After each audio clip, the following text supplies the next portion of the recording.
Pakistani history के सबसे ज्यादा पुरअसरार शख्स सेठ आबिद हुसैन के साथ अयूब खान के दौर में ऐसा क्या हुआ था कि उन्होंने सोने से लोडेड बहरी जहाज का सारा सोना समंदर में गिरा दिया। क्या वाकई सेठ आबिद ने लंदन की यूनिवर्सिटी में ज़ेरे तालीम बेनज़ीर भुट्टो को चंद मिनटों में अगवा करवाते हुए वज़ीर आज़म जुल्फ़िकार अली भुट्टो से बदला लिया था, या ये महज ड्रामा था? 65 की पाक भारत जंग में उनकी क्या कॉन्ट्रीब्यूशन थी? क्या आपके इल्म में है कि पाकिस्तान के सबसे बड़े बिजनेस टाइकॉन सेठ आबिद हुसैन की फोटो करेंसी नोटों पर क्यों ना छप सकी? क्या वाकई भुट्टो को फांसी के फंदे पर चढ़ाने के पसे पर्दा सेठ आबिद ही थे? और हाँ, सेठ आबिद और इमरान खान का एक दूसरे से ऐसा क्या नाता था जिससे तमाम पाकिस्तानी बेखबर हैं? और इमाम मेहदी होने का दावा करने वाली बात असल में क्या थी? तो दोस्तों, आज की वीडियो में स्मगलिंग की दुनिया के बेताज बादशाह और पाकिस्तानी तारीख के ड्रामाई किरदार सेठ आबिद हुसैन की जिंदगी से मुतालिक 30 दिलचस्प फैक्ट्स आप तक शेयर किए जाएंगे। आप देख रहे हैं इलेक्शन बॉक्स और मैं हूं सादिया जफर। मेरे इंस्टा अकाउंट का लिंक आपको डिस्क्रिप्शन में मिल जाएगा। नंबर 1, सेठ आबिद हुसैन पाकिस्तान के किस कदर ताकतवर शख्स थे, इस बात का अंदाजा आप यूं लगा लें कि एक तकरीब में जब खाना खाते हुए सेठ साहब की शेरवानी पर थोड़ा सालन गिर गया तो उस वक्त के सदर पाकिस्तान और army chief general Mohammad Zia-ul Haq ने आगे बढ़कर अपने रुमाल से उनकी शेरवानी पर लगे दाग को साफ किया था। नंबर 2, सेठ आबिद ने जनरल ज़ियाउल हक को यह ऑफर करवाई थी कि अगर आप पाकिस्तानी नोटों पर मेरी तस्वीर छाप दो तो मैं अकेला ही पाकिस्तान का सारा कर्ज उतार दूंगा। नंबर 3, ये सेठ आबिद हुसैन ही थे कि जिन्होंने शारजा इनिंग्स में जावेद मियांदाद का छक्के वाला बैट 5 लाख रुपए में खरीद कर अपने बेटों को गिफ्ट किया। नंबर 4, सेठ आबिद हुसैन ने अपने बारे में ये बात भी मशहूर कर रखी थी कि जौहरी साइंसदान डॉक्टर अब्दुल कदीर खान को कंटेनर में पाकिस्तान स्मगल करने वाला मैं था। नंबर 5, ज़ियाउल हक के दौरे हुकूमत में जब पाकिस्तान का खजाना खाली हो गया तो उस मौके पर पूरे मुल्क के सरकारी मुलाजमीन को अपनी जेब से तनख्वाहें देने वाले कोई और नहीं बल्कि सेठ आबिद थे। नंबर 6, दुबई में होने वाली एक तकरीब में सदर जनरल ज़ियाउल हक मौजूद थे, जबकि मेजबान सेठ आबिद। जनरल ज़िया की तकरीर अभी जारी थी कि सेठ आबिद ने उनसे कहा कि तकरीर लंबी हो गई है, अब आप नीचे आ जाएं, और उनका हाथ पकड़कर उन्हें स्टेज से नीचे ले आए और ज़ियाउल हक मरहूम मुस्कुराते हुए स्टेज से उतर आए। नंबर 7, सेठ आबिद हुसैन के हवाले से बताया जाता है कि 65 की पाक भारत लड़ाई में अमेरिका ने F-86 के पार्ट्स पाकिस्तान को देने से इनकार कर दिया तो उन्होंने ये तमाम पार्ट्स बैरून मुल्क से चोरी छुपे ला करके पाक फजाइया को दिए। नंबर 8, दोस्तों, जिन दिनों फील्ड मार्शल मोहम्मद अयूब खान सदर पाकिस्तान थे तो उस वक्त सेठ आबिद का शुमार जनूबी एशिया के सबसे बड़े गोल्ड स्मगलर्स में होता था और उनकी एम्पायर सिर्फ एशिया ही नहीं बल्कि मशरिक वुस्ता और यूरोप तक फैली हुई थी। नंबर 9, बताया जाता है कि एक बार फील्ड मार्शल अयूब खान ने सेठ आबिद से फरमाइश की कि वो मेरे बेटे को अपने साथ बिजनेस में शामिल कर लें। सेठ आबिद का इनकार करना मार्शल लॉ एडमिनिस्ट्रेटर को नागवार गुजरा। तब सेठ आबिद को इतना तंग किया गया कि उन्होंने पाकिस्तान छोड़ने में आफियत समझी। उन्हीं दिनों में सेठ आबिद का कराची से दुबई कई मन सोना स्मगल होना था।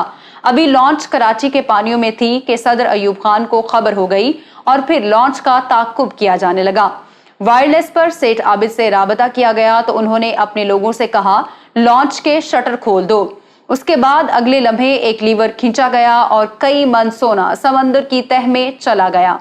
नंबर 10, सेठ आबिद हुसैन के सियासी शख्सियात के साथ देरीना मरासिम थे। उनके पार्टनर कासिम भट्टी के हवाले से बताया जाता है कि उन्होंने सदर सिकंदर मिर्जा की बीवी बेगम नाहिद को एक तकरीब में लाखों रुपए मालियत का सोने का हार पहनाया था। नंबर 11, इंडियन मीडिया में सेठ आबिद हुसैन के बारे में तब पहली बार खलबली मची कि जब उनके बहनोई को दिल्ली से सोने की 44 ईंटों के साथ गिरफ्तार किया गया। नंबर 12, सेठ आबिद जो कुछ भी करते उनके पास ऐसा करने की जस्टिफिकेशन जरूर होती थी। वो सोने की स्मगलिंग को हराम नहीं समझते थे और उन्होंने कराची के कुछ मदारिस से स्मगलिंग के हक में फतावा जात ले रखे थे। नंबर 13, सेठ आबिद हुसैन ने एक मशहूर सहाफी से इस्तफसार किया था, तुम्हारे अखबार में मेरे बारे में बुरा लिखा जाता है, हालांकि मैं सोने की स्मगलिंग करके मुल्क कौम की खिदमत कर रहा हूँ। मेरी वजह से पाकिस्तान में बहनों बेटियों की शादी के लिए सस्ता सोना दस्तयाब होता है और आप लोग मेरी तारीफ ही नहीं करते। نمبر 14، عمران خان لاہور میں شوکت خانم کینسر ہاسپٹل بنانے لگے تو اس کی تعمیر کے لیے سیٹھ عابد حسین نے خطیر رقم عطیہ کی۔ آپ سیٹھ عابد حسین کو شوکت خانم کا سب سے بڑا ڈونر یا فاؤنڈنگ ممبر بھی کہہ سکتے ہیں۔ نمبر 15، کم لوگ جانتے ہیں کہ 90 کی دہائی کے آخر میں جب پی ٹی وی پر شوکت خانم ہاسپٹل کی ٹی وی ایڈورٹیزمنٹ چلتی تھی تو اس دور میں سیٹھ عابد شوکت خانم ہاسپٹل کے ٹی وی اشتہار میں لوگوں سے مدد کی اپیل کرتے ہوئے بھی نظر آئے۔ نمبر 16، 3 دہائیوں تک سمگلنگ کی دنیا کے بے تاج بادشاہ سیٹھ عابد حسین خود بتایا کرتے تھے کہ پاکستان میں کوئی حکومت میری حمایت کے بغیر 24 گھنٹے بھی نہیں چل سکتی۔ سیٹھ عابد کا سونے کی سمگلنگ کا نیٹ ورک پاکستان سے لے کر مڈل ایسٹ اور انڈیا سے یورپ تک پھیلا ہوا تھا اور دنیا انہیں گولڈ کنگ کے نام سے پہچانتی تھی۔ نمبر 17، وزیر اعظم ذوالفقار علی بھٹو اور سیٹھ عابد حسین کے مابین لڑائی تب شروع ہوئی کہ جب مسٹر بھٹو نے سیٹھ عابد کے گھر پر ریڈ کرتے ہوئے کروڑوں ڈالرز مالیت کے کرنسی نوٹ، سونے اور قیمتی گھڑیوں کو اپنی تحویل میں لے لیا۔ نمبر 18، کہا جاتا ہے کہ بھٹو صاحب نے سیٹھ عابد سے 5 کروڑ روپے پیپلز پارٹی کے لیے بطور فنڈ مانگے۔ سیٹھ عابد کے بگ نو پر بھٹو صاحب کو غصہ آیا اور انہوں نے سیٹھ عابد کی گرفتاری کے لیے چھاپے مارے۔ بلاخر ایک روز سیٹھ عابد کی بجائے ان کی اکلوتی بیٹی نصرت شاہین کو گرفتار کر لیا گیا۔ جب سیٹھ عابد کو اپنی بیٹی کی گرفتاری کا علم ہوا تو انہوں نے لندن میں زیر تعلیم بے نظیر بھٹو کو اغوا کر لیا۔ سیٹھ عابد کی قید میں بھٹو کی بیٹی تھی اور بھٹو کی قید میں سیٹھ عابد کی بیٹی۔ بھٹو اور سیٹھ عابد میں معاملات طے پا گئے اور یوں بے نظیر اور نصرت شاہین کو چھوڑ دیا گیا۔ یاد رہے کہ بے نظیر بھٹو کے اغوا کی کہانی خود سیٹھ عابد بڑے فخر سے بتایا کرتے تھے، تاہم پیپلز پارٹی والے اس واقعے کا سرے سے انکار کرتے ہیں۔ نمبر 19، دوستو، نواب قصوری قتل کیس میں بھٹو کے خلاف سلطانی گواہ بننے والے فیڈرل سیکیورٹی فورس کے ڈی جی مسعود محمود سیٹھ عابد کے حقیقی برادر نسبتی یعنی سالے تھے، جن کی وجہ سے پاکستان کے سابق وزیر اعظم ذوالفقار علی بھٹو پھانسی کے پھندے پر جھول گئے۔ نمبر 20، جنرل محمد ضیاء الحق کے دور میں سیٹھ عابد کی ان سے قربتیں بڑھیں۔ انہوں نے حکومت پاکستان کو اسپتالوں کی تعمیر کے لیے بڑی دریا دلی سے عطیات دیے اور تب سے ان کا امیج گولڈ سمگلر کی بجائے ایک مسیحا کے طور پر بنا۔ نمبر 21، سیٹھ عابد حسین کو زیادہ شہرت تب ملی کہ جب ان کا نام جوہری پروگرام میں سامنے آیا۔ امریکی حکومت نے پاکستان پر ایٹمی ری پروسیسنگ پلانٹ درآمد کرنے پر پابندی عائد کی تو یہ سیٹھ عابد ہی تھے جنہوں نے فرانس سے ایٹمی ری پروسیسنگ پلانٹ بحری راستے سے پاکستان پہنچایا تھا۔ نمبر 22، 90 کی دہائی میں سیٹھ عابد کی پہچان بطور پراپرٹی ٹائکون اور ریل اسٹیٹ ڈیولپر ہوئی۔ ان کی لاہور اور کراچی میں اربوں روپے کی جائیدادیں تھیں۔ میڈیا رپورٹس کے مطابق پیناما لیکس میں نام آنے کے بعد انہوں نے اپنے اثاثہ جات برٹش ورجن آئی لینڈ منتقل کر دیے تھے۔ نمبر 23، سیٹھ عابد حسین میڈیا اور اخباری نمائندوں سے دور رہا کرتے تھے۔ پاکستانی عوام نے کئی سالوں بعد انہیں سرکاری نشریاتی ادارے پی ٹی وی پر نشر ہونے والے طارق عزیز کے مقبول پروگرام نیلام گھر میں دیکھا تھا۔